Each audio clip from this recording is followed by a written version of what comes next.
topic natin, magandang ipin o magandang ngiti for life. Kasi pag sumakit ang ipin natin, masakit din ang ulo natin. At pag nag-apply tayo ng trabaho, tinitignan din ang ngiti o ganda ng ipin natin. So mga nanay, ito ay para sa inyong mga anak, para maaga pa lang, alagaan nyo na ang kanilang mga ngipin, at para sa ating mga seniors, ano rin ang pag-aalaga sa kanilang ipin. Meron tayong mga tips para gumanda ang ating ipin, gumanda ang ating ngiti. Tulad ng pagpo-floss, ituturo ko po mamaya yan, tamang pag-floss, tamang paggamit ng mouthwash, marami na pong toothbrush sa mga grocery, kayang linisin, kasingit-singitan ng ipin. Meron ding iba't ibang toothbrush, pangbata at pangmatanda. Huwag po kayong pipili ng sobrang tigas na toothbrush. Kung mag-chewing gum, sana yung konti lang yung sugar or sugar-free. Mga nanay, itanong sa inyong dentista kung pwedeng lagyan ng sealants ang inyong mga anak kahit tayo mga adults. Yung ating toothpaste, may fluoride yan. So, pumili tayo ng may fluoride para iwas cavity. Kailangan mag-brush tayo, magsipilyo ng ngipin pagkatapos kumain. Pero kung hindi magagawa yon, minimum twice a day pagkatapos kumain. At syempre, pupunta tayo sa ating dentista every 6 months para makita ng maaga ano yung mga problema. Protektahan natin ang ating ipin katulad ng yung mouth guard. Kailangan magsusuot tayo ng mouth guard kapag gumagawa tayo ng contact sports. Halimbawa, yung mga basketball, yung mga nagkakadikitan at nagkakasakitan. Huwag na huwag nating ngunguyain ang ating mga lapis, ang ating mga ballpen. Lalo na yung pagkagat ng yelo. At saka yung butong pakwan, matigas yan. Madalas napipingot ang ipin dyan. Huwag ho nating gagamitin ang ipin natin pangputol ng mga sinulid, ng mga tali o pambukas ng tansa ng inyong iniinom na soft drinks. Kasi nakakapingot yan ang ating ipin. At syempre, iwas tayo dun sa mga madidikit at matatamis na pagkain. Pumunta po tayo sa iba't ibang klase ng ating toothpaste. Ang fluoride na may toothpaste, ang toothpaste na may fluoride ay para iwas dun sa cavity. So, tignan nyo mabuti. At kung sensitive naman ang inyong gilagid, meron na pong for sensitive teeth na mga toothpaste. So, tignan nyo mabuti. Ang dami nyo pong pagpipilian sa mga grocery. Meron din anti-plaque, tsaka tartar control. Ano ba nga ba itong plaque at tartar? Una, pag madumi yung ating bibig. Tapos, may natural na bacteria na nandyan. So, pag nagsama yung dalawa, nagiging plaque. At within 24 to 36 hours, titigasyon. So, magiging tartar. Ito yung sumisira sa gilagid. Parang semento yan, napakatigas. So, dapat pumupunta tayo sa ating dentista kada 6 na buwan para linisin ang ating mga ipin. Kasi matigas na itong mga tartar. Meron din yung mga gum health toothpaste. Makikita nyo yan. Meron din yung para mas mabango yung inyong breath. May mga natural toothpaste din akong nakikita. Iba't ibang brands. Merong pambata, yung naaayon at nababagay sa kanilang panlasa. Ito po, baking soda toothpaste, pangpaputi ng ipin. So, meron ding mga pangtanggal ng mga dumi dun sa ating ipin. Ito yung mga whitening or may baking soda. So, tanungin muna ang inyong dentista kung pwede kayong gumamit ng mga ganitong toothpaste kasi baka may bleaching agents yon. Ang tamang paggamit ng floss. Yung floss, mas maganda at least once a day. Pero kung kaya ninyo, bago magsipilyo or pagkatapos magsipilyo, pwede pong mag-floss. So, kumuha ng mga isang ruler ng floss. Gupitin ninyo. May panggupit yan dun sa dulo. Ilagay dun sa inyong daliri. Iikot. Tapos, isusot nyo sa pagitan ng inyong mga ipin. Gawin yung parang letter C kasi madadaanan niya yung mga singit-singit ng inyong ipin gaya nito. So, singit-singit, pati yung pinakaipin kasi nag-iipon dyan yung mga dumi sa inyong ipin. Iwasan yung masugat kasi pag sobrang lakas naman, nahihiwa yung gilagid. So, gawin nyo ito before or after ng brushing of teeth. Pagkatapos nun, pwede din kayong mag-mouthwash. Yung mouthwash, may cup na kasama yan. Ilagay nyo. Siguro mga kalahati ng cup. Tapos, ilagay sa inyong bibig. Imumog nyo, kaliwa, kanan, mumog. So, 30 to 60 seconds. So, hanggang 1 minuto. Tapos, idura ninyo. Wag na wag ninyong lulunukin. At pwede nyong gawin ito bago matulog o kaya naman kung aalis kayo. Mas maganda, hindi muna kayo iinom or kakain 30 minutes after ng inyong mouthwash. Meron din tayong mga examples ng mga malalagkit na mga pagkain na pwede nating iwasan. Siyempre, candies, mga bubble gum, yung mga malalagkit at malalambot na mga candies, mga caramel, at i-minimize natin yung mga pagkain ng cake. Tinapay. Yung tinapay talagang sumisingit yan dun sa ating mga ipin. Candies, cookies, mapapansin nyo talagang nakasingit. So, ang tip ko nga dyan, kainin nyo yung mga sugary or desserts nyo kasabay ng inyong pagkain. Kasi, after eating, sure naman ako, magsisipilyo kayo. So, matatanggal yun. Sabi nga nila, kung in between ninyo kakainin to, ginagawa ninyong snacks, titigas yan or magiging plaque doon sa inyong mga ipin.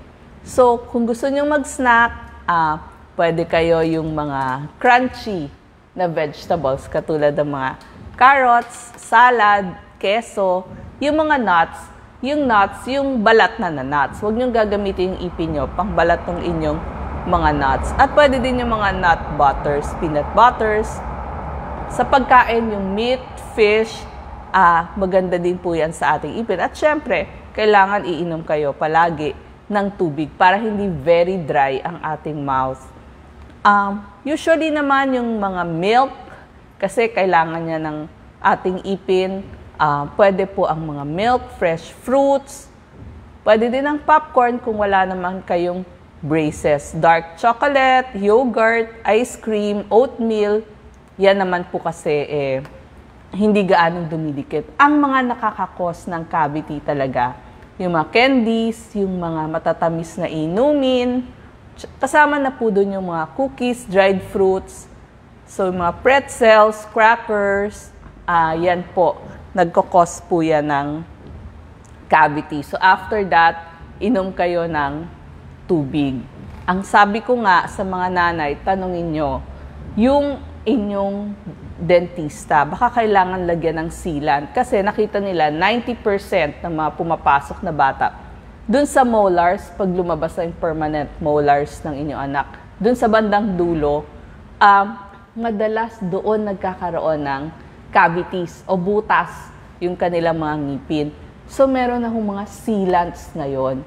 Ang maganda dito sa sealants, tinatapalan para hindi na magkaroon ng butas. So, hindi nyo kailangan ng pasta. Tignan nyo, yung mga pasta natin, di ba, madalas na doon sa dulo. Kasi nga, hindi na palagyan ng sealant ng mga nanay natin. So, mga nanay, itanong sa inyong dentista, baka pwedeng lagyan ng sealant sa inyong mga anak. Kahit sa adults, pwede po yan. Kailangan din i-inspeksyonin natin yung mga gums natin o yung gilagid natin para iwas sa gingivitis o yung tinatawag na periodontal or gum disease. So nakita nyo, yung gilagid, kapag mapula at dumudugong gilagid, gingivitis po yan. Parang umuurong yung gilagid dun sa ipin. May problem din yan. Naghihiwa-hiwalay o lumuluwag yung ipin. Kailangan itanong sa dentista.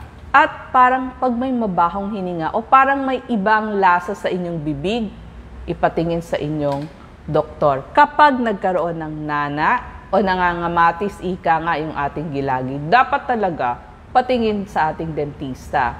Kapag masikip o maluwag ang pustiso, nakakasira din yan ng gilagid. So, signs and symptoms ng gingivitis, bad breath, mabilis dumugo, tapos nangingilo, tapos pasakit.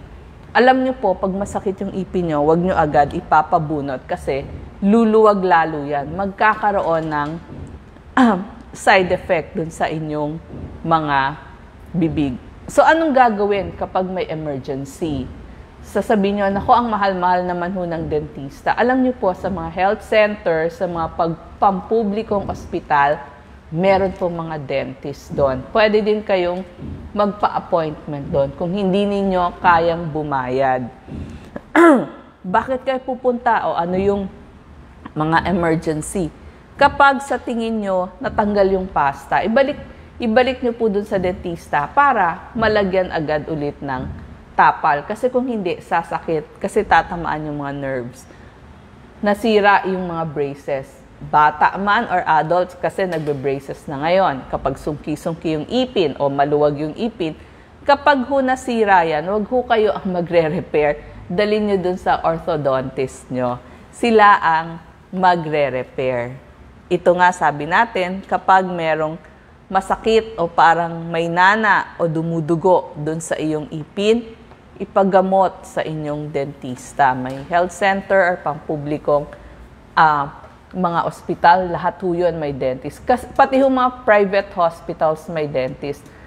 Halimbawa, nag-contact sports o kaya yung mga bata nagsuswing, nagbabaras, nahulog, nakasakay kayo sa kotse, hindi kayo nag-seatbelt, nagpreno bigla, natanggal ang ipin nyo. Hanapin ninyo yung ipin ninyo.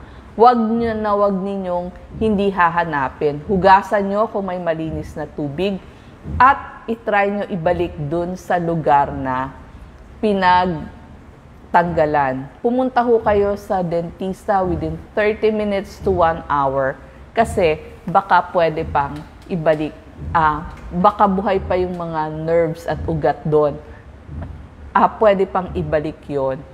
Kapag napakasakit ng inyong ipin, pwede ho kayong magmumog ng konting asin, lalagay sa maligamgam na tubig at pumunta na ho kayo sa inyong dentista. Huwag hong bunot agad, baka may magagawa pa. Pag ho napingot o na-chip yung ipin ninyo, kunin nyo ho, itago nyo rin at dalhin doon sa inyong dentista within 30 minutes to 1 hour. Baka pwede pang i-bonding. So marami yung mga pwedeng gawin sa ating ipin. Bonding, o kaya naman lalagyan ng mga crown. Kapag sabi ko nga hiwa-hiwalay na ipin natin kahit may edad tayo, o kaya mas nakaprotrude yung ilalim so naiiba yung bite natin, baka kailangan nating mag-braces. Meron na rin yung mga implants. Sabi ko nga, wag agad papabunot ang ipin. Baka pwede naman pasta lang, para mas safe pa yung ipin at hindi na siya luluwag. Tapos, meron din hong root canal sa mga napakasakit na ipin para hindi naman agad bunot ng bunot. Kapag kayo ay naka-braces, ang mga iiwasan nyo, syempre, yung mga malalagkit pa rin na pagkain, yung mga chips, huwag ho kayong kakagat ng mansanas. Hiwa-hiwain ninyo yung mga prutas ninyo, tsaka yung mais, at tsaka yung mga carrots. Hiwa-hiwain nyo ng bite size na maliliit. At yun yung nguyain ninyo. Bawal din mag-popcorn. Pero pwede naman kayo magsaging, hiniwa. Ito yung mga fruits at saka yung mga malalambot. Pwede kayong mag-ice cream. Okay naman yan. Ngayon, kapag umiidad na tayo, nakita nila kapag ang isang senior may sakit, sila yung mas hindi naaalagaan yung bibig natin. Pero mali ho yun. Mas lalong dapat alagaan yung ating mga ipin. Kasi napansin nila, napabayaan yung ipin. Sa diabetic, marami hong nagiging problema sa gums at ipin. So, lalong dapat dalahin. Kung may problem sa mata ang diabetic, may problem din sa kanilang teeth. Tsaka kapag senior na kayo, gusto nyong makita agad kung merong mga sugat na hindi gumagaling dyan. Kasi mas mataas po ang risk ng cancer sa bibig. Tsaka syempre, mga na-stroke, mas hindi sila nakakapag-toothbrush. Tsaka nakita nila yung may mga problema sa baga, nagkakaroon din ng problema sa ipin, ganun din yung may heart disease. So more nahuhulog yung kanilang ipin o nagkakaroon ng gum disease. So sa ating mga senior, sikapin pa rin na magbabrush kayo ng teeth twice a day. Tapos aayusin yung ating mga pustiso. Yung pustiso po, nililinis din yan. Tinutoothbrush din yan. Huwag yung ibababad nyo lamang dun sa inyong tubig. Tapos syempre, kapag hirap kayong mag-toothbrush kasi may arthritis, meron na mga mechanical devices na pwede ninyong gamitin. At laging dry ang mouth ng ating mga senior. So, iinom ho kayo ng sapat na tubig. Tapos, syempre nga, yung gagamitin ninyo na toothpaste, kailangan may fluoride. So, sana mapanatili natin ang magandang ipin at magandang ngiti hanggang tayo ay tumanda. Salamat po.